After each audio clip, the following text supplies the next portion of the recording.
guys, it's Bunnymon and welcome to today's video and welcome to another WWE reaction. I hope you have a wonderful day today. This is my last day in this apartment. I'm moving. I don't know if this is gonna be the last video or the video before that I recorded will be my last, but this is it. It's the last time you're gonna see this background. I am moving and for 2 months I will be back to my family house in Bosnia, and then at the start of 2024 I will be in my new apartment and in my new room, which I'm so excited for. I can't wait, guys. Let me know if you have any ideas how I can set it up for my WWE reactions. I was thinking of buying some stuff as well for WWE, like maybe the belt or maybe some posters and stuff, but I did get myself some merch because I was at my first WWE live event in Munich. Listen, I'm not gonna tell you anything except that it was so amazing and it is one in a life experience, and oh my god, I don't regret it at all, you guys, and I can't wait to share the vlog that I made. I still have to make a video where I talk about it, but I didn't have the time because I had to put everything in boxes and I wanted to make this video for my channel. So I will be recording the last part of the vlog tomorrow. Which reminds me, this video was recommended by Cerveza Steve. Thank you for sharing that. You are a sub. He said, Parts Fun Known Worst Saudi Matches is a great video to react to in my opinion. Alright, so I did find by Parts Fun Known 10 worst WWE Saudi Arabia matches. Being half Arab myself, I'm really interested in seeing this and seeing the experience, so let's go and watch this video. Also, if you like more WWE reactions, full match reactions and stuff that are probably blocked or flagged on YouTube, you can go to my patreon.com/supportbunny, and you can check those videos there. All right, let's go and watch this one, shall we? Oh, bollocks. So in case you missed it, biggest air quotes in the world, won the opportunity to compete against Dolly for Pete's Jam Nat Championship at the next major WWE show. Unfortunately, that major show is Crown Bloody Jewel, bloody being an expletive and descriptor. Crown Jewel is WWE's first Saudi show since the pandemic, and god, how I secretly hoped that the pandemic had somehow made WWE's contract with the Saudi regime evaporate, but no. Here we go again. These shows, for a number of different reasons, suck. First, because they're corporate deference to a regime that murders journalists and doesn't have a definition of human rights in their dictionary, but oh wow, we're going there. We are going there. also, these shows they suck. They're glorified house shows, but at least at house shows, nothing's booked to happen, so all the baby faces go over and people try to at least have an uncomplicated good time. At these toilet brush, foul-smelling extravaganzas, not only are the cards mostly terrible, but they routinely come coupled with some flabbergastingly bad booking decisions. There have been only 5 Saudi shows, but even then, this was a hard list to make. That's how uniformly arse these shows are. I don't want to watch Crown Jewel, but seeing as I have to, you all have to suffer with me. I'm Adam, hailing from Parts Fun Known, and these are the 10 worst WWE matches to happen. I feel the only reason they made it is for the money. Like, that's terrible. That, like, when you see that that's the reason you are there, yeah. Saudi Arabia. Please like and subscribe. Reminds me of Cristiano Ronaldo. Saudi Arabia matches for this. Please subscribe. Number 10, Shane McMahon versus Dolph Ziggler, Crown Jewel 2018. AKA the match where a chub of baloney was crowned the best wrestler in the world, and like all true dads, he did it in his jeans. The entire tournament was a bit topsy-turvy because, lest we forget, a tournament to crown, and it bears repeating, the best wrestler in the world. It had wrestlers featuring Seth Rollins, Rey Mysterio, Kurt Angle, and Randy Orton. That came down to Dolph Ziggler versus The Miz, which is like a best film ever tournament coming down to Mission Impossible 2 versus Ice Age. Fine, but my god. Come on. Miz suffered a bad case of kayfabe and had to forfeit the match, but Shane McMahon, who cares so much about your entertainment that he repeatedly charges you to watch him wrestle, took off his jacket, put up his famously terrible jukes, and beat Ziggler very quickly. So the best wrestler in the world was crowned amidst much rejoicing 1 month to the day after the death of Jamal Khashoggi. these shows, and it gets worse from here. Number 9, the 2-weight gauntlet, Super Showdown 2020. Man, the Undertaker's had a rough go of it under this Saudi deal, constantly thrown around like a snot-nosed kid bashing his favorite toy against the floor. Who do you like? Vince asks the Saudis. We like the Undertaker. Can he still wrestle? Says Vince, looking over at Taker in his hospital bed. More machine. I mean, maybe he can't really wrestle, but he does appear here and there. Yeah, kind of. These shows have all but eradicated the final vestiges of the dead man's precarious prestige. The worst matches are yet to come in this list, and I bet you can guess them, but let's talk about the 2-weight trophy gauntlet. A match tired Dave from beyond the grave, won with a single bad-looking chokeslam despite not being in it, then pissing off back to have a lie in a hammock without even taking the trophy with him. The rest of the match that preceded Taker beating AJ Styles for no reason other than to build heat for him beating AJ Styles at WrestleMania was really bad and boring too, with R-Truth knocking off Bobby Lashley by tripping him over, beating Andrade by f***ing accident, and then Eric Rowan by DQ. What a nail Can you do that by accident? 20 goddamn minutes. Number 8, Brock Lesnar versus Braun Strowman, Crown Jewel 2018. Brock. So, in the wake of Roman Reigns vacating the Universal title after revealing that his leukemia had returned, WWE advertised Lesnar versus... he had leukemia? What? I didn't know that. Roman for the title. For context, Brock Lesnar had held the title for a year and a half, and fans were happy to have the title on weekly TV again. Braun had just had his momentum crushed with a botched heel turn, being screwed by Brock out of his briefcase. Brock with his also, Strowman had already lost to Lesnar everything. the year before, so Strowman wins in a layup, right? Oh, you don't know Saudi Arabia. It's like Brock's paid by the hour in Saudi. WWE get him in and out faster than Jim from American Pie. No way. Corbin clocks Strowman with the belt. Lesnar F5s him. Strowman kicks out. Another F5. Another kick out. Another F5. Another kick out. No Just way. Please fucking end this. Another F5. Another F5. And finally, it's over. The match is an angle, but WWE still managed to stretch it out over 3 boring, anger-inducing minutes in a move that was probably designed to protect Braun. I just love the audience in the background. His ass planted over and over again. Awful. I hate this. I love actually seeing the women who are like wearing the hijab and they're there. They're like, yeah, let's go. Oh my God.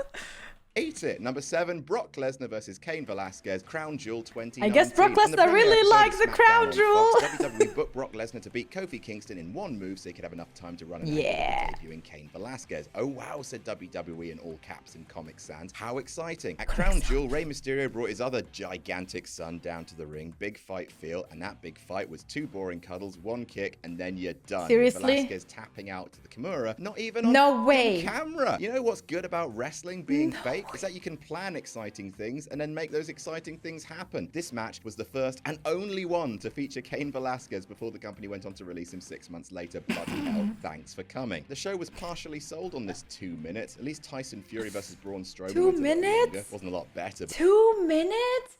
Every show that I watched was at least 30 minutes long, and it was impactful. Like bam, bam, bam, bam, bam, bam, bam, bam, bam, you know? But at least it was a thing. This was nothing. Sorry, Kofi. Number 6, Yo! Shane McMahon versus Roman Reigns, Super Showdown 2019. The best wrestler in the world versus the big dog. A sellout no matter which arena you book it in. Crikey Moses, this match though. 10 minutes that felt like 20. Also, Shane McMahon dominates Roman Reigns. How? These crappy little punches like a cat batting a piece of paper around a table. Sure, it's mostly down to... Come on, guys. You can't do that to Roman. That is not nice.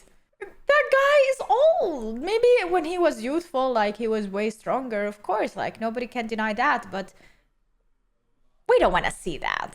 McIntyre interference, but so much of this match is Shane drenched in sweat, looking like Paulie from The Sopranos after he's been chased by dogs through a rainstorm, pink to the point of kidney failure, praying to his dad that his heart won't explode, holding Roman Reigns in endless rest holds while the crowd dies and dies and dies. Look at him trying to be MMA on Roman. It's like a CEO paying his fitness instructor to just let him beat him up for 10 minutes because he's in a midlife crisis. And then at the end of it, Shane McMahon wins. He beats Roman after constantly beating The Miz for months on end. He knocks off the big pop too. God damn, it would be fun if it wasn't so head in your hands boring, which it is. It really is. And it's only the third worst match of Super Showdown 2019. Oh What's the second? God. That would be number 5, Lars Sullivan versus Lucha House Party, Super Showdown 2019. I hate everyone and everything but especially this match, but especially bad. Why is he such Lars a Sullivan debuted on the hater? main roster in April 2019 and proceeded to have only one notable feud, a woeful series of matches against Lucha House Party, a stable made up of Kalisto, Grand Metalik, and Lince Dorado. And the tagline for that stable might as well have been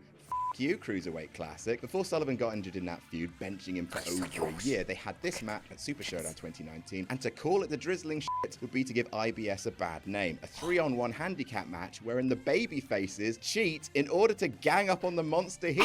Hey, baby faces don't cheat. Nah, that's too wrong. Match in a DQ. Just let that booking sink in for a little bit. What's the point? What's the point of any of that? The 5 minutes that lead up to one of the worst finishes on a major WWE show would be a grim omen for the kind of wrestling that would take place a year later, because the match occurs to absolute silence, broken only by LHP's ill-fated attempts to get a lucha chant going. It's genuinely painful to watch as Sullivan manhandles the babyfaces. Literally the only thing of interest is Corey Graves on commentary describing Lars as something Hannibal Lecter dreamed up in a lab. That's not who Hannibal Lecter is! To which Michael Cole responded, good point. Jesus wept. Number 4, Brock Lesnar versus Ricochet, Super Showdown 2020. Brock Lesnar again? How can a promotion waste Ricochet? How'd you screw that up? One of the most imaginative and awe-inspiring high flyers, not only of his generation, but all time. How'd you bollocks up someone that talented this bad? At Super Showdown 2020, which is probably this one guy of the can most fly, baffling make pay-per-views 360s WWE have everywhere. ever produced. WWE booked Ricochet to challenge Brock Lesnar for the WWE Championship, and everyone I around need the to world see this thought one guy. thing. Ricky's not going to win this one, but it'll be super fun to see what kind Ricky. of Cirque du Soleil flippies he can pull off against a base as strong as Brock Lesnar. I mean, to be honest, like, yeah, flips are awesome. Don't get me wrong. They are so cool. I want to see more of them. I want to see high flies left and right. But at the end of the day, like, it's Brock Lesnar, okay? Like, you can and he will be still standing. This is the thing, you know? Wrong we were. Brock Lesnar, doing what he does best in Saudi, which is turn up, win, and piss off immediately, buried Ricochet. The word buried is overused in wrestling journalism, often used to create undue emotion around a fairly standard loss. That is what a burial truly is. Horrific booking. Why not just have a match? You're both there. Just have a fucking match. Maddening. And speaking of rage, number 3, Goldberg versus The Fiend, Super Showdown 2020. I mean, what do you say about this? It hasn't been said in 1,000 Wait, during words, Corona? 1,000 songs, all of which have the same lyrics, which is just grown adults sobbing into their hands, wondering why they pay their monthly subscription to the stupidest During wrestling company in the Corona? world. What else can you It's 2020. They're wearing masks. What? That was allowed? say about a match where the unstoppable final boss you've been building for half a year, even booking that terrible Hell in a Cell finish to showcase his unstoppability, just so he beefs it when confronted with the world's most redundant gimmick and gets fed his own giant clown shoes the month before WrestleMania? Please, what is the point? Please, even without the worst booking decision of the year, the match is so bad. Spears, mandible claws, and a botched jackhammer. That's your lot. That's your main event. And somehow, some way, it's not Goldberg's worst Saudi Arabia match. That would be number 2, Goldberg versus The Undertaker, Super Showdown 2019. How could this There be are sentimental bad? reasons keeping it off the top spot, but this really should be number 1. It is one of the worst matches of all time. It's a match so bad that even WWE have included it in documentaries that they have made, talking about how truly overwhelmingly awful it is. The type of bad where it transcends lack of heat, lack of logic, and crosses over into the very worst place where it's simply dangerous. Genuinely, really dangerous to book these two in this heat to have this match. And no wrestling fan in their right mind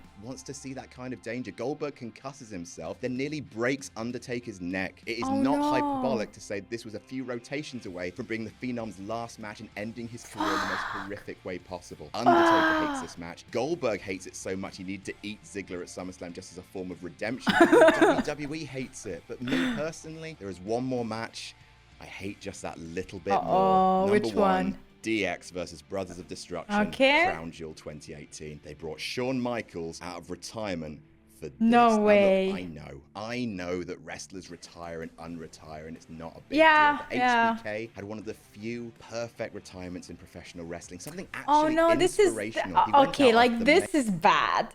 This is bad. Like when you end on a high note, you just leave it at that, because people remember your last time, you know, like you remember your first time, you remember your last time. Just saying, like people remember that. And like if you end on a high note and you end like with a really awesome speech, that carries over. But then you appear and for no epic reason, nothing that can beat your last moment, that's bad, because then people remember that, you know, it's not worth it. Main event of WrestleMania, still reasonably physically fit with plenty of dream matches still technically possible, but no, the stipulation was honored. Wrestling is just storytelling at the end of the day, at least that's the part of it I care the most about, and Shawn Michaels I like actually storytelling managed too. to have a story with a beginning, middle, and end Okay. until this grotty little epilogue paid for by bad people where he broke retirement for a terrible... Why does he call like the picture like Saudis and then bad people? Is he like generalizing Saudi Arabians? Like that is not nice, okay? Not everyone is bad. Like you have to be specific when you mention person. Don't say people, but then everybody finds it like it's them, you know? Like I even find myself there somehow, being half Arab myself. But still, oh my goodness. Let's see this. Terrible match. Leave the memories alone. No one came out of this looking good. Not the older generation X who'd looked like they'd gone to their first... To be honest, I don't really think they care that much. Is it just me? When it comes to Saudi Arabia and when it comes to like places where people are paid highly to be and show up, I don't think they do it for the show. Let's be honest, they do it for the money. At the end of the day, like, money talks, money speaks. And if they show up and they give their minimum and they are paid the same, then why not? The bar to support their son's band and had to hide the fact they hated it there. Not Kane, who got his bloody mask knocked off at one point. And not Taker, once again frustrated in his quest to have one more classic before he hung up his hat. Like, I'm not made of stone. Taker tagging in to square up to HBK is a legit nostalgic moment. But Christ, that is 5 minutes into a match that is half an hour long. Shawn gets "You Still Got It" chants that slowly, over the course of the match, fade to grim silence. And if that doesn't sum up the ugly, dark side Everybody's of nostalgia down. that bleeds all over these cash grab shows, what does? Cash See grab you all shows, at Crown exactly. Jewel, everyone. And that's our list. What's your least I mean, favorite? like, that is it. You can have really awesome fights, you can have really bad fights, and then you can have gold grab gold shows, whatever it's called. You have to deal with it. At the end of the day, if they're gonna get paid and they're gonna be paid well because what they are giving us is beyond amazing, I don't mind it. Like, go do your thing, I will still support you, but come back home and come back epically, all right? Like, it's one thing you're going around touring and getting the cash, but another thing in your hometown, in your home place where it all started, you gotta show up. And that's why, like, even in Germany, when I saw the show and it was my first show ever, I do understand that it wasn't even close to how it would be in America. And that's why it's a dream still and will always be a dream of mine to actually be at a really major, highly televised, really awesome, like top of the notch event in America. That would be a dream. And hopefully one day, sooner than later, that dream is gonna come true. But I know one thing, and that is Bash in Berlin, which is the first major televised PLE event. Holy jamoli, I am going there. I need just to buy the tickets yet and book my ticket, but I want to go there. It's in August 2024, so I still have a bit of time, but I'm excited. But yeah, that is it, guys. Thank you so much for watching. I hope you enjoyed this video. If you did, make sure to leave a like and subscribe for more. Have a wonderful day. I love your faces. Last video here in this room, and see you in Bosnia next. Bye. Cheers.